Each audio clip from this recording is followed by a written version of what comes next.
Review of La La Land, and normally I don't like musicals, but I think for Ryan Gosling and Emma Stone, both of whom I tremendously admire as performers and actors, I had to make an exception, and I'm very happy to say that I wasn't disappointed at all. Basically, it's about two struggling artists who are trying to make their mark in La La Land, which is the kind of LA of the world. And he's a keys guy. He basically is into jazz, totally into it, loves the romance, the history, the performances of the past, knows all the trivia.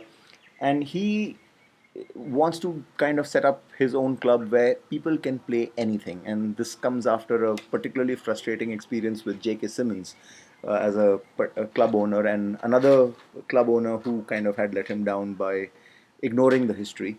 So he's very passionate about jazz. And Emma Stone is a struggling actress who's sick of auditions. She's sick of serving coffee at the counter. She's sick of people during the audition kind of checking their messages or ordering sandwiches. And she's tired of the whole struggling actress bit and is dreaming of a big break. These two find each other, and then the story develops. Uh, it's it was amazing to kind of watch the kind of messages that they brought through in the film and the kind of questions that were left by the fabulous ending sequence. The last 5-10 minutes is just completely unmissable. And I mean, the question really becomes is, do you chase your dream at all costs, or do you chase love, or can you have both? And there are so many little things and little choices that you make that can influence where you end up, and that was brilliantly portrayed by the film and the ending sequence as I spoke about. The question is another question, for example, that was raised was which Ryan Gosling speaks about is jazz dying? And funnily enough, just the day before we watched the film, we had a whole discussion here at my place, with talking about classical Indian music, and is that dying? And I think what they spoke about in terms of jazz is so similar to what we were talking about in terms of Indian classical music.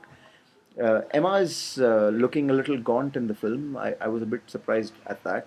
But she's just such a lovely, expressive performer that you can forgive anything. And Ryan Gosling, for me, always remains the epitome of cool. After Crazy Stupid Love, I don't think he can put a foot wrong. But I've admired him in so many of his roles. I'm going to go with the 8 on 10. The music, the songs, everything just worked. It wasn't too much. It wasn't like everything was done in song, which I think gets on your nerves after a particular while. But in this film, everything fits in.